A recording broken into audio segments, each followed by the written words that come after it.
দুয়ারা বাজারে বাসতলা শহীদ মিনার পর্যটন এলাকার প্রাকৃতিক সৌন্দর্যে ভরপুর। সুনামগঞ্জ থেকে মোহাম্মদ আবু বকরের পাঠানো রিপোর্টে থাকছে বিস্তারিত। আপনি কি প্রবাসে গিয়ে স্বাবলম্বী হতে চান? পূর্বে বুকিংকৃত বিমানের টিকিট পরিবর্তন করতে চান, অথবা ট্যুরিস্ট ভিসার মাধ্যমে এই সুন্দর পৃথিবী ঘুরে দেখার স্বপ্ন দেখছেন? আপনার স্বপ্নকে বাস্তবায়ন করতে A to Z travels and tours আছে আপনার সাথে। সুনামগঞ্জের দোয়ারা বাজার উপজেলার বাংলা বাজার ইউনিয়নের সীমান্তবর্তী এলাকায় বাসতলা শহীদ মিনার পর্যটন এলাকায় প্রাকৃতিক সৌন্দর্যের লীলাভূমিতে রয়েছে দৃশ্যমান চিত্র। সেখানে উল্লেখযোগ্য বাসতলা ৫ নং সেক্টরে সমাধি বেসামরিক উপদেষ্টা আব্দুল হক, শহীদ হাফিজুর রহমান অলি সহ অনেকেই দেশের জন্য জীবন উৎসর্গ করে শহীদ হয়েছিলেন।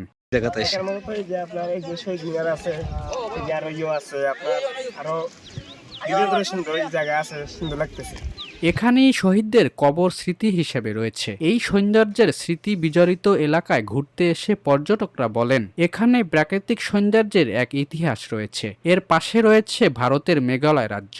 এই স্মৃতি বিজড়িত এলাকায় ঘুরতে এসে দেখলাম ভালো মানের খাবারের রেস্টুরেন্ট নাই, তবে এই পর্যটন এলাকা ঘুরে দেখে আমাদের মনে আনন্দ পেয়েছি। পশ্চিমপাড়া একতা যুব সংগঠনের উদ্যোগে 170 থেকে 80 জন লোক একসাথে এসেছি। এই দৃশ্যটা প্রাকৃতিক যে কি সুন্দর দৃশ্য এখানে আসার পরে আমরা অনুধাবন করতে পারছি। আমি মনে করি এই পর্যটন এলাকায় দূর দূরান্ত থেকে যেভাবে লোকজন আসতেছে, এখানে আবাসস্থলের জন্য বিভিন্ন ধরনের রেস্টুরেন্ট হওয়া দরকার এবং মানুষ যেন আসার পরে এখানে সুন্দর পরিবেশে খাওয়া দাওয়া করতে পারে, ওই পরিবেশটা যেন তৈরি করে আমি উদারত আহ্বান জানাবো বাংলাদেশ প্রশাসন সরকারের কাছে। এটাই আমার এখানে প্রত্যাশা। সেখানে কলাউড়া পশ্চিম পাড়ার শতাধিক পর্যটকরা একসাথে পিকনিকে ঘুরতে এসে সেখানেই খাবারের আয়োজনে ব্যস্ত সময় পার করেছেন পর্যটকরা। পর্যটন আঙ্গিনায় রয়েছে উল্লেখযোগ্য ভারতের মেঘালয় রাজ্যের বড় বড় টিলা। ভারত থেকে নদীনালায় নেমে আসছে মনোরম পরিবেশের এক অপূর্ব সৌন্দর্যের পানি। তো পাহাড় দেখতেছি, আর এই শহীদ মিনার আছে, পাশে মসজিদ আছে, তাদেরকে আমরা সালাম জানাইছি।